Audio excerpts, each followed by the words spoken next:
Okey, bismillahirrahmanirrahim. Assalamualaikum warahmatullahi wabarakatuh dan salam sejahtera. Cikgu ucapkan dekat semua anak-anak murid cikgu yang tengah tengok video ni, okey, yang ada dekat rumah. Cikgu doakan korang sentiasa sihat-sihat, dekat sihat-sihat sentiasa, okey. Dan jaga kebersihan, okey. So, untuk yang tak pernah tengok video cikgu, nama cikgu Syakir. Okey, kat sini nama cikgu Syakir. Okey.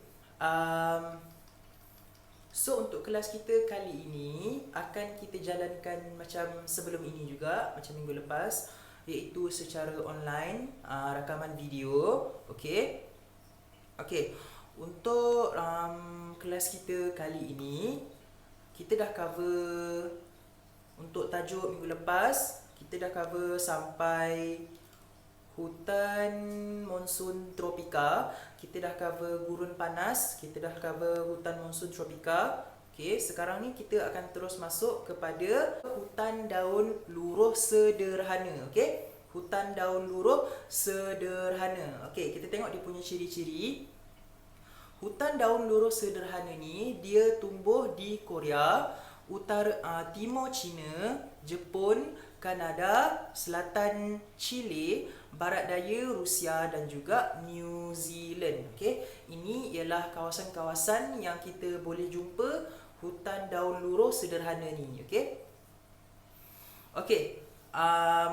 Kalau nak tahu macam mana rupa hutan daun luruh sederhana ni, okey, dekat sini cikgu tunjuk contoh dia. Okey, ini ialah contoh hutan daun luruh sederhana. Okey.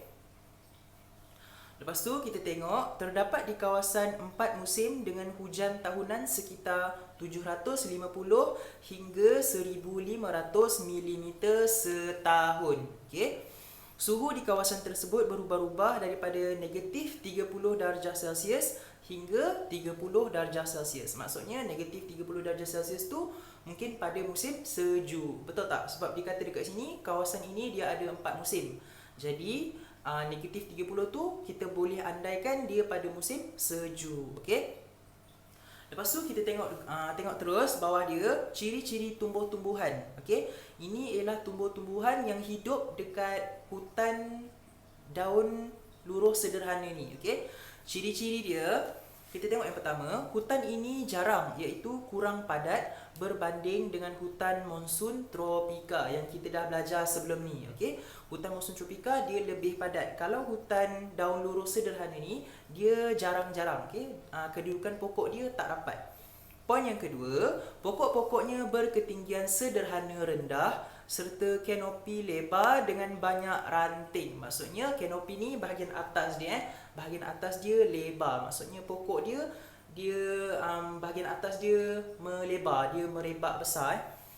Yang ketiga, pokoknya mempunyai daun yang nipis dan lembut. Yang keempat, pokoknya menjadi dormant atau seperti tidur dengan menggugurkan daun pada musim luruh bagi mengelakkan kehilangan air. Okey, macam yang kita tengok dekat hutan sebelum ni juga, betul tak? Dekat hutan monsun tropika. Hutan monsun tropika pun dia gugurkan daun dia juga dekat permukaan tanah untuk elakkan dia kehilangan banyak air. Okey. Cikgu dah explain dah macam mana benda tu berlaku. Okey, sekarang kita tengok poin berikutnya. Batang pokok berkulit tebal bagi mengurangkan transpirasi pada musim sejuk. Transpirasi ni apa? Dia sama macam melibatkan kehilangan air juga. Okey. Sekarang kita tengok poin yang terakhir, iaitu contoh dia. Contoh-contoh pokok yang boleh survive, yang boleh hidup dekat hutan daun luruh sederhana ini ialah yang pertama, pokok oak. Okey. Ni contoh pokok oak, cikgu tunjuk gambar. Pokok maple. Okey, ini ialah pokok maple. Seterusnya ialah pokok poplar. Okey, ini ialah contoh pokok poplar. Okey. Seterusnya pokok ash. Okey, macam nama orang, betul tak? Ash. Ni pokok ash, contoh dia, ni gambar dia. Pokok walnut, ni contoh pokok walnut. Pokok beech, okey. Ni ialah contoh pokok beech. Lumut, tahu macam ni kan? Lumut. Pokok rendang, okey, rendang, bukan rendang ya, rendang tu lauk, okey. Rendang, rendang ni maksudnya yang rendah-rendah, yang tebal, yang rendah-rendah. Okey. Lepas tu pokok herba. Herba ni biasanya pokok-pokok yang kita guna sebagai ubat lah. Okey. So itu hutan daun lurus sederhana, dia punya ciri-ciri tumbuhan. Sekarang kita tengok untuk hidupan liar pula. Okey, ini ialah hidupan liar yang hidup dekat hutan daun lurus sederhana ni. Okey. Kita tengok penerangan dia dulu. Antara hidupan liar yang terdapat di hutan ini ialah lynx. Okey, ini ialah gambar lynx. Cikgu tunjuk gambar dia. Okey, ini ialah lynx. Harimau bintang ataupun armor leopard, harimau putih, belatuk dan juga panda. Okey. Itu ialah hidupan-hidupan liar yang boleh hidup dekat hutan daun lurus sederhana ni. Okey. Okey, kita tengok ciri-ciri dia, ciri-ciri hidupan liar yang hidup dekat hutan daun lurus sederhana ni. Yang pertama, ciri-ciri dia ialah mereka ini berbulu tebal untuk menghadapi cuaca yang sejuk pada musim dingin. Macam yang cikgu bagi tahu tadi dekat slide sebelum ni, hutan daun lurus sederhana ni dia mengalami 4 musim, betul tak? Jadi akan ada satu musim sejuk. Jadi apabila musim sejuk ni datang, haiwan-haiwan ni dia mestilah boleh untuk hidup dalam keadaan sejuk. Jadi salah satu caranya ialah haiwan-haiwan ni diorang berbulu tebal. Okey, diorang berbulu tebal untuk menghadapi cuaca yang sejuk.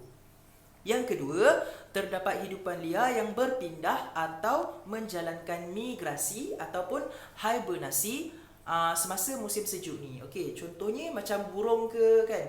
Burung pada musim sejuk, kalau kawasan tu sejuk, dia akan bermigrasi, berpindah. Dia berhijrah dalam bahasa Islamik sikit, berhijrah. Okey, dia akan bermigrasi pergi tempat yang lebih panas, yang boleh sesuai dengan dia punya keadaan. Okey. Hibernasi maksudnya dia tidur, okey, dan yang pada musim sejuk. Okey, ini adalah cara-cara untuk diorang survive pada musim sejuk. Okey, poin yang ketiga, hidupan liar yang tidak bermigrasi ataupun berhibernasi. Dia mestilah berupaya untuk menyesuaikan diri dengan keadaan sejuk ataupun boleh melindungi diri daripada menjadi pemangsa. Maksudnya, contoh kalau burung dia boleh bermigrasi. Kalau contoh beruang, dia boleh berhibernasi, dia boleh tidur. Tupai, dia boleh berhibernasi. Betul tak? Jadi kalau haiwan-haiwan yang tak boleh berhibernasi ni, haiwan-haiwan yang tak boleh bermigrasi ni macam mana pula? Caranya ialah diorang mestilah boleh menyesuaikan diri dengan keadaan sejuk. Contohnya macam harimau. Harimau dia boleh survive dalam keadaan sejuk sebab dia ada bulu yang tebal. Betul tak? Harimau dia tak bermigrasi, harimau dia tak berhibernasi. Jadi cara dia ialah dia boleh dia ada bulu yang tebal untuk dia bertahan dekat musim sejuk tu. Betul tak? Lepas tu kita tengok poin berikutnya, mempunyai telapak tangan dan kuku yang panjang. Contohnya beruang perang. Okey, ini ialah contoh beruang perang. Okey, dia mempunyai telapak tangan dan kuku yang panjang. Okey. Jadi itu untuk hutan daun lurus sederhana. Seterusnya kita tengok pula untuk hutan conifer. Okey, untuk hutan conifer ni kita tengok dulu dia punya penerangan, juga dikenali sebagai hutan taiga ataupun hutan boreal. Okey. Itu ialah nama lain dia, hutan taiga ataupun hutan boreal. Seterusnya, tumbuh di kawasan kebenuaan dan tanah tinggi di Eropah dan Amerika Utara, utara Rusia dan juga utara Asia. Okey, seterusnya tumbuh di kawasan yang mempunyai suhu antara negatif 40 darjah Celsius hingga 20 darjah Celsius dengan hujan antara 300 hingga 900 mm setahun. Okey. Jadi ini ialah ciri-ciri dekat mana kita boleh jumpa hutan conifer ni. Okey. Lepas tu kita tengok dia punya ciri-ciri tumbuhan dia. Kita tengok pokok-pokok jenis apa yang boleh hidup dekat hutan conifer ni. Okey. Ciri yang pertama, hutan ini malar hijau dengan daunnya berwarna hijau tua. Kenapa warna hijau tua? Sebab dia menyerap tenaga daripada matahari secara maksimum semasa proses fotosintesis. Okey, itu maksudnya malar hijau. Okey. Lepas tu kita tengok poin yang kedua, kawasan hutan ini bertanah nipis, bersifat asid dan tidak banyak nutrien. Jadi disebabkan dia tak banyak nutrien ni, hanya terdapat beberapa jenis pokok sahaja yang boleh hidup dekat tanah ni. Okey, bukan semua pokok boleh hidup dekat tanah yang berasid dan kurang nutrien ni. Okey, bukan semua pokok. Ada pokok-pokok tertentu sahaja yang boleh hidup dengan keadaan tanah macam tu. Okey, kita tengok poin berikutnya. Daun pokok konifer bersifat asid menambahkan keasidan tanah di kawasan hutan ini. Okey, daun dia pun berasid juga. Jadi tanah dah berasid, daun pula berasid. Jadi bila daun tu gugur, dia akan menambahkan lagi keasidan dekat tanah tu. Okey. Seterusnya, hutan konifer atau tirus mempunyai pokok berbentuk kun. Okey, bentuk kun. Bentuk kun tahu kan macam mana bentuk kun tu? Okey. Seterusnya, daun pokoknya berbentuk jarum. Maksudnya macam halus-halus je, macam jarum. Dan mempunyai lilin yang dapat menghalang kehilangan air semasa proses transpirasi pada musim sejuk. Okey, apa itu proses transpirasi? Macam yang tadi tu kan, dekat hutan daun luruh sederhana tadi tu. Okey, ni contoh gambar rajah transpirasi macam mana proses transpirasi itu berlaku. Okey, jadi boleh nampak dekat sini, proses transpirasi ni ialah proses di mana tumbuhan ni dia kehilangan air dalam bentuk wap air melalui stomata yang terdapat dekat permukaan daun pokok tu. Okey, jadi kalau macam cikgu cakap tadi, kalau daun dia berbentuk jarum, maksudnya daun dia halus macam tu je. Jadi dia punya stomata tu kurang. Jadi apabila daun dia berbentuk jarum, kuranglah kehilangan air dia, betul tak? Kalau permukaan daun dia besar, maksudnya akan lagi banyak dia hilang air. Faham tak? Jadi kalau bentuk dia jarum sahaja, kuranglah air dia sebab dia punya permukaan kecil je. So air yang yang dia hilang pun kurang. Okey? So faham Lepas tu kita tengok poin berikutnya. Daun pokoknya berbentuk jarum juga sesuai untuk meluncurkan salji ke tanah pada musim sejuk. Okey? Bentuk jarum sebab supaya salji senang jatuh ke tanah. Okey? Lepas tu kita tengok poin berikutnya. Ciri-ciri tumbuhan berikut. Yang warna hijau pun dekat atas pun ciri-ciri tumbuhan juga Okey, ni sambungan dia lah.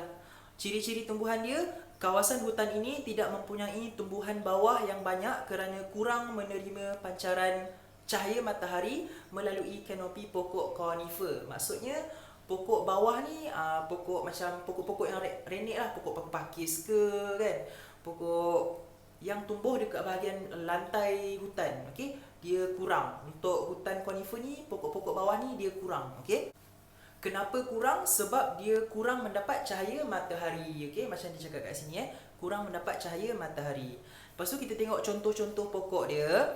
Okey, yang pertama ialah pokok pine. Okey, ini ialah contoh pokok pine. Lepas tu pokok spruce. Okey, ni contoh pokok spruce. Lepas tu kita tengok pokok firs. Ini ialah contoh pokok firs. Pokok cypress. Ini ialah pokok cypress. Redwood. Okey, ini ialah contoh pokok redwood. Lumut. Lumut cikgu tak tunjuk contoh lah. Okey, lumut tahu kan? Lumut. Pokok rendang dan juga beluka. Okey. Okey, untuk poin berikutnya kita tengok Hyperion. Apa itu Hyperion? Hyperion ini ialah pokok yang tertinggi di dunia. Okey, iaitu setinggi 369 meter. Merupakan salah satu jenis pokok di hutan konifer. Okey, macam mana nak bayangkan 300 tu tinggi mana? Okey, korang bayangkan acara lumba lari dekat sekolah yang 100 meter tu. Nampak tak jarak dia jauh mana? Okey, boleh imagine kan jauh 100 meter tu macam mana? Sekarang ni cuba bayang jarak itu 3 kali ganda. Okey, jarak dia 3 kali ganda. Itulah ketinggian pokok Hyperion ni. Okey, sebab itu pokok ni dikenali sebagai pokok yang tertinggi sekali dekat dunia, iaitu mencecah 369 meter. Okey. Okey, so itu untuk tumbuh-tumbuhan. Sekarang kita beralih pula kepada hidupan liar. Okey, hidupan liar yang hidup dekat hutan konifer ni. Okey, kita tengok yang pertama, contohnya burung hantu pine beetle. Okey, ini ialah pine beetle, contoh pine beetle. Lepas tu burung landak, rusa dan juga musang. Okey, burung landak, rusa, musang tu tahu kan macam mana rupa dia. Okey, lepas tu kita masuk pula dekat ciri-ciri dia, ciri-ciri hidupan liar ni. Okey, apakah ciri-ciri dia? Yang pertama, haiwan-haiwan ini berbulu tebal untuk menahan diri daripada cuaca yang sejuk. Sama juga macam dekat hutan daun luruh sederhana tadi. Okey, sebab dia ada musim sejuk. Jadi haiwan dia berbulu tebal. Untuk hutan konifer pun haiwan dia berbulu tebal juga untuk tahan diri diorang daripada cuaca sejuk tu. Yang kedua, terdapat hidupan yang berhibernasi juga. Contohnya katak pokok. Okey, ini ialah contoh katak pokok ataupun wood frog. Okey. Ini ialah contoh katak pokok pada musim sejuk dan kembali aktif pada musim bunga. Maksudnya wood frog ni, katak pokok ni, pada musim sejuk dia berhibernasi, pada bila masuk je musim bunga dia aktif balik. Okey, so itu maksud dia. Poin yang seterusnya, terdapat hidupan liar yang menjalankan migrasi ke tempat panas, terutamanya burung, macam cikgu cakap tadi lah. Seterusnya, warna bulu hidupan liar berubah mengikut musim. Contohnya, ermine dan arnab kaki salji, okey, ataupun snowshoe hare. Okey, ini ialah contoh ermine, okey, ini ialah ermine dan yang ini ialah arnab kaki salji, okey. Comelan. Nampak macam cute-cute je. Okay? So ini ialah contoh-contoh dia. Apabila dia masuk ke musim sejuk, haiwan-haiwan ni, ermine dengan arnab kaki salji ni, warna bulu dia akan berubah, okay? Untuk adapt dengan cuaca yang sejuk tu. Okay?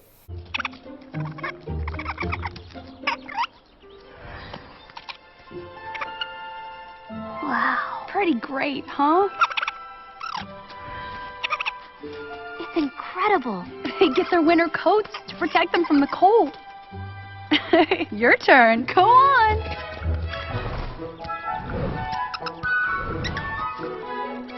Go on now. Follow your brothers.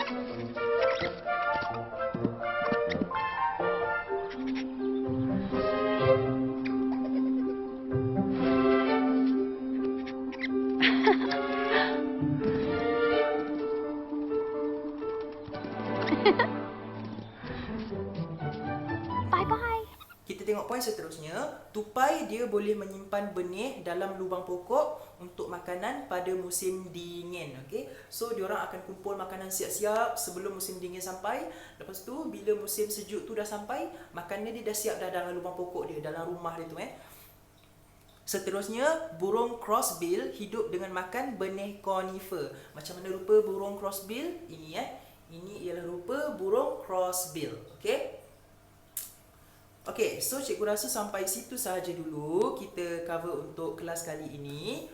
Untuk latihan pula, okay, modul yang pelajar semua dah dapat ni, buka pada muka surat, tengok pada muka surat yang tengok pada muka surat 3 yang ini, okay, tengok muka surat 3 ni. Untuk kelas minggu lepas, cikgu dah minta korang buat untuk nombor 1 dengan 2, betul tak? Untuk gurun panas dengan hutan monsun tropika. Jadi kali ini cikgu nak pelajar semua buat soalan nombor 3 dengan 4 pula. Hutan daun luruh sederhana dengan hutan konifer tu buat nombor 3 dengan 4. Itu untuk muka surat 3. Sekarang tengok untuk muka surat 4. Untuk muka surat 4 ni buat soalan C dengan D tu Kita dah buat kolom untuk soalan A dengan B, iaitu gurun panas dengan hutan monsun tropika. Sekarang cikgu nak korang buat pula untuk soalan C dengan D, hutan daun luruh sederhana dengan hutan konifer. Okey? Sama juga dengan muka surat 5 untuk soalan C dengan D juga Untuk C dengan D, daun luruh sederhana dengan konifer. Lengkapkan semua jadual tu. Sama juga dekat muka surat 6. Okey, muka surat 6. Dekat muka surat 6 ni buat untuk kolom C dengan kolom D tu hutan daun luruh sederhana dengan hutan konifer. Okey, so lengkapkan semua jadual tu. Okey, so cikgu rasa itu saja untuk kelas kita kali ini. Okey, so itu saja. Kalau ada apa-apa soalan boleh ajukan dekat grup WhatsApp yang dah disediakan. InsyaAllah cikgu terjawab. So itu sajalah. Okey, Assalamualaikum dan salam sejahtera.